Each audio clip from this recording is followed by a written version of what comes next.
नमस्कार दोस्तों, आपके अपने यूट्यूब केबीएल में एक बार फिर से सभी को स्वागत करता हूं। दोस्तों आज हम बात करें यूपीएससी द्वारा जो आज की क्या इन्फॉर्मेशन है। इससे पहले सभी अभ्यर्थियों को अवगत करा देता हूं कि हमारे इसी चैनल के माध्यम से हमारी कोचिंग सेंटर में जितने भी उत्तर प्रदेश पुलिस एसआई और कांस्टेबल जितने भी एग्जाम्स होंगे, तो दोस्तों हर वीकली में हमारे एग्जाम्स होते हैं। लगभग 300 से 400 पिछली बार जैसे अभ्यर्थियों का जो हुआ था, मैंने हालांकि यूट्यूब पर अपलोड नहीं किया था, मैंने टेलीग्राम काफ़ी अभ्यर्थियों तक सूचित किया था। अभी मैंने मेरा दूसरा जो टेलीग्राम ग्रुप है वो बनाया है, और इसी के माध्यम से कहना चाहूँगा, सभी अभ्यर्थी से रिक्वेस्ट करना चाहूँगा कि अगर आप उत्तर प्रदेश पुलिस एसआई और कांस्टेबल की तैयारी कर रही हो तो हमारे टेलीग्राम ग्रुप से जुड़ जाइए, ताकि जो भी हमारी कोचिंग सेंटर में जितने भी वीकली एग्जाम्स होंगे वो तो आप तक पहुंचने का हमारा पूरा प्रयास रहेगा। ठीक है, तो सबसे पहले हम बात कर लेते हैं कि विद्यार्थी के जीवन से प्रमुख खबरें। यूपीएससी अधीनस्थ चयन आयोग को लगातार नोटिस देखने को मिल रहे हैं। चाहे परीक्षा की बात करें, चाहे फीस पेमेंट की बात करें, चाहे आंसर की बात करें, तो आयोग पिछले सप्ताह में भी रिजल्ट जारी किया है। इसी सप्ताह में आने वाली नोटिस कौन कौन सी हो सकती है, वही मुख्य सेविका भर्ती परीक्षा का रिजल्ट कब तक देखने को मिलेगा, सुबह की शिफ्ट में और शाम की शिफ्ट में कितने नंबर बढ़े हैं और कितने नंबर कम हुए हैं, वहीं पर बात करेंगे। पैड 2025 का विज्ञापन कब तक देखने को मिलेगा, जूनियर असिस्टेंट 5512 पदों की परीक्षा, एजीटीए भर्ती विज्ञापन, ड्राफ्ट्समैन भर्ती विज्ञापन की शॉर्ट लिस्टिंग और परीक्षा की तिथि क्या हो सकती है, किस माह में आयोग परीक्षा कराने जा रहे हैं, आईटीआई इंस्टीट्यूट का रिजल्ट कब तक जो अनुदेशक का रिजल्ट है वो कब तक देखने को मिलेगा, इलाहाबाद हाईकोर्ट का ग्रुप सी और ग्रुप डी स्टेनोग्राफर भर्ती विज्ञापन फाइनल परिणाम कब देखने को मिलेगा। संपूर्ण जानकारी हमारे इसी चैनल के माध्यम से मिलेगी। अगर आप चैनल पर नए हो तो चैनल को सब्सक्राइब कर लीजिएगा। ठीक है, यूपीएससी के अधीन सेवा चयन आयोग पिछले सप्ताह में आप सभी को परीक्षा तिथि हो या फीस पेमेंट की बात की जाए, तो फिर आपके रिजल्ट को लेकर जो नोटिस जारी किया है, इसी सप्ताह में आप सभी को 3 से 4 महत्वपूर्ण नोटिस देखने को मिलेगी, जिनमें पैड 2022-23 के इस प्रकार से कुछ ऐसे विज्ञापन थे जिनकी परीक्षा आयोग करा चुका है। अब इनकी आंसर की आना बाकी है, तो आंसर की आपको इसी सप्ताह में देखने को मिलेगी और साथ ही साथ में शॉर्ट लिस्टिंग देखने को मिलेगी। ड्राफ्ट्समैन भर्ती विज्ञापन की और कुछ परीक्षा की तिथियां भी आयोग जारी कर सकता है, जिनमें प्रवर्तन कांस्टेबल की परीक्षा तिथि आयोग पहले जारी कर दिया, स्टेनोग्राफर भर्ती विज्ञापन हो गया और ड्राफ्ट्समैन भर्ती विज्ञापन परीक्षा तिथि हो गई। जूनियर असिस्टेंट 5512 पदों की परीक्षा तिथि भी आयोग जारी कर सकता है। पहले आप लोगों को जानकारी दी गई थी कि एजीटीए भर्ती विज्ञापन की परीक्षा मई माह में संभावित है। आयोग भी यही चर्चा चल रही थी कि मई माह में एजीटीए भर्ती विज्ञापन की परीक्षा करा ली जाएगी। कारण यह था कि उसमें 39,000 के आसपास आवेदन हुए थे, सॉरी 3 जो आवेदन हुए थे, लेकिन आयोग प्राथमिकता में ले लिया। जूनियर असिस्टेंट 5512 पदों की परीक्षा तो मई माह में आयोग मंशा बनाया था। ठीक है, जूनियर असिस्टेंट जो 5512 पदों की परीक्षा कराने के लिए साथ में स्टेनोग्राफर भर्ती विज्ञापन की परीक्षा हो गई। मई माह में ड्राफ्ट्समैन भर्ती विज्ञापन की परीक्षा हो गई। मई माह में ही यह 3 परीक्षाएं आयोग मई माह में कराने जा रहा है। जो भी कैंडिडेट इन भर्ती विज्ञापनों में आवेदन किए हैं तो वो अपनी तैयारी में लग जाए।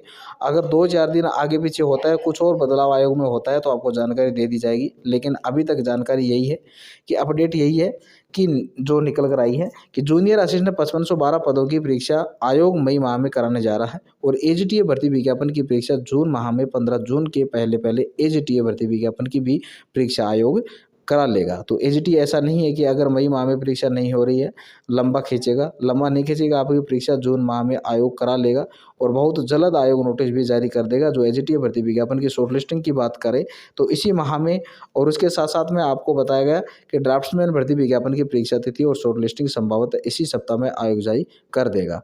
और पैड 2023 की वैधता को लेकर आयोग शासन को 2 से 3 बार जो रिमाइंडर लगा चुका है, लेकिन अभी तक शासन से कोई जवाब नहीं मिला है, क्योंकि पैड 2023 की वैधता बढ़ेगी। पैड 2025 का विज्ञापन जारी होगा और आयोग पैड 2023 विज्ञापन में भी जो 25 पर भी काम कर रहा है। अब जैसे ही शासन से अनुमति मिल जाती है तो पैड 2023 की वैधता अगर नहीं बढ़ती है तो पैड 2025 के विज्ञापन को लेकर शासन से अनुमति मिल जाती है तो आयोग पैड 2025 का विज्ञापन बहुत जल्द जारी करेगा। और सब कुछ सही रहा तो इसी अप्रैल के लास्ट में आयोग विज्ञापन जारी कर सकता है। सब कुछ डिपेंड करेगा शासन से अनुमति, अगर शासन से अनुमति जल्द ही मिल जाती है तो पैड 2025 का विज्ञापन अप्रैल माह के लास्ट तक आप सभी को देखने को मिल जाएगा। फिर उसके बाद पैड 2023 से लगातार 4-5 भर्ती, जो 25 से लगातार 4-5 भर्ती आदेशन आयोग के पास मिल चुका है। चाहे लेखपाल भर्ती विज्ञापन की बात करें, जो इलेक्ट्रिक मैकेनिकल की बात करें, लोअर पीसेस की बात करें, जो एसओ भर्ती विज्ञापन की बात करें, वीडियो भर्ती विज्ञापन की, जेईई सिविल भर्ती विज्ञापन, इतने विज्ञापनों का अध्यासन जो अधीनस्थ चयन आयोग के पास मौजूद है। तो आप लोगों के पास एक अच्छा मौका पैट 2025 से भी आपको अच्छे खासे विज्ञापन और अच्छे पदों पर देखने को मिलेंगे। और साथ ही साथ बात करें अधीनस्थ चयन आयोग के पैट 2000 जिस प्रकार से 21 के प्रकार मुख्य सेविका भर्ती विज्ञापन जारी किया गया। मुख्य सेवा भर्ती विज्ञापन में शुरू से विवाद था और अभी भी भर्ती माननीय न्यायालय में संलंबित है। इस भर्ती विज्ञापन में अभी मौजूदा समय में अगर देखा जाए तो जो एक पर्सन को लेकर विवाद बना हुआ था, उस विवाद का निपटारा तो हो चुका है, लेकिन अभी जो रीट और लगी हुई है, और ये रीट इसलिए लगी हुई है कि भर्ती में जो नॉर्मलाइजेशन प्रक्रिया कैसे लागू की। आयोग इसके पहले ही अपने नोटिफिकेशन में यह जानकारी दे दिया कि अगर परीक्षा एक दिन में 2 पारियों में होती, 2 दिन में 3 पारियों में जो भी होती, तो भर्ती विज्ञापन की परीक्षा में नॉर्मलाइजेशन जो लाइसेंस जो स्कोर लागू होगा, आयोग सुबह की मीटिंग की पेपर इजी ठहराया और शाम की मीटिंग का पेपर टफ ठहराया। सुबह की मीटिंग में सभी 2 से 4 नंबर तक कम हुए हैं और शाम की मीटिंग में 2 से 4 नंबर तक बढ़े हैं। तो ऐसी जानकारी आप सभी को मिली होगी। और कट ऑफ को लेके आप लोगों को तमाम कमेंट्स वगैरह मैसेज आ रहे थे, सर कट ऑफ बताइए। इसके पहले जब डॉक्यूमेंट वेरिफिकेशन के लिए कट ऑफ बताई गई थी कि इतनी कट ऑफ जाएगी, तमाम आप लोगों के ऐसे नेगेटिव कमेंट्स आ रहे थे कि आपको नहीं जानकारी है, इतनी कट ऑफ नहीं जा सकती है। तो वही कट ऑफ आपको देखने को मिली थी। जो लोग उठपटांग कमेंट्स वगैरह कर रहे थे, तो उनको फिर बाद में यकीन हुआ कि हाँ, ये कट ऑफ सही थी। खैर, अब फाइनल कट ऑफ को लेकर भी आपको बहुत जल्द जानकारी दे दी जाएगी। अब अगर भर्ती परीक्षा एक दिन में और एक शिफ्ट में हुई तो कट ऑफ को लेकर एक समझ लीजिए कि 99% एक आंकड़ा लग सकता है कि हाँ, ये कट ऑफ हो सकती है। लेकिन अभी सुबह की मीटिंग और शाम की मीटिंग में जो नॉर्मलाइजेशन जो लागू किया गया है, किसी के सुबह की मीटिंग में 1 नंबर कम है और शाम की मीटिंग में किसी के 3 नंबर बढ़े हुए हैं। तो यहाँ पे एक आंकड़ा लगा पाना कट ऑफ को लेकर इतना जल्द नहीं हो पा रहा है। आप लोगों को थोड़ा इंतज़ार कर लीजिएगा, 2-4 दिनों में आपको कट ऑफ की जानकारी दे दी जाएगी। लेकिन ईडब्ल्यूएस कैंडिडेट जो है, उनकी कट ऑफ ये मान के चलिए जनरल ओबीसी से कम रहने की संभावना है। बाकी आप लोगों को जनरल ओबीसी एससी एसटी की भी कट ऑफ बहुत जल्द इसी चैनल के माध्यम से जानकारी दे दी जाएगी। लेकिन आप लोगों को कहा गया था कि सोशोलॉजी और होम साइंस सब्जेक्ट जिनका सेकंड ईयर तक है वह भी एलिजिबल होंगे, जिनका फाइनल ईयर तक का है वो एलिजिबल होंगे। तो ये अब 100% मान के चलिए कि जिन कैंडिडेट के सोशोलॉजी और होम साइंस सेकंड ईयर तक वह है, तो लोग जो एलिजिबल हो गए हैं। यानी कि कमेटी का गठन होने के बाद ये निर्णय लिया गया कि सेकंड ईयर तक वाले भी जो एलिजिबल होंगे और फाइनल ईयर तक वाले भी कैंडिडेट भी एलिजिबल होंगे। बाहर कोई नहीं होगा। खैर, बीएससी होम साइंस को लेकर अभी कोई भी अपडेट नहीं निकल के आई है कि क्या बीएससी के कैंडिडेट बाहर होंगे या बीएससी के कैंडिडेट को अंदर किया गया। लेकिन ये है कि जो गृह विज्ञान और समाजशास्त्री कैंडिडेट थे 2 साल के, वो लोग एलिजिबल किए गए हैं, वो भर्ती से बाहर नहीं हुए हैं, वह भर्ती में मान्य होंगे। अब रही बात रिजल्ट कब देखने को मिल सकता है, तो अप्रैल के लास्ट में आप सभी को जानकारी दिया गया था कि आप लोग अगर प्रयास करते रहे, आयोग जाते रहे, तो सचिव जी से मिलते रहे, तो आपका अप्रैल के लास्ट में रिजल्ट जारी हो सकता है। बाकी अधीनस्थ सेवा चयन आयोग आश्वासन पे यहाँ आश्वासन मिलता है।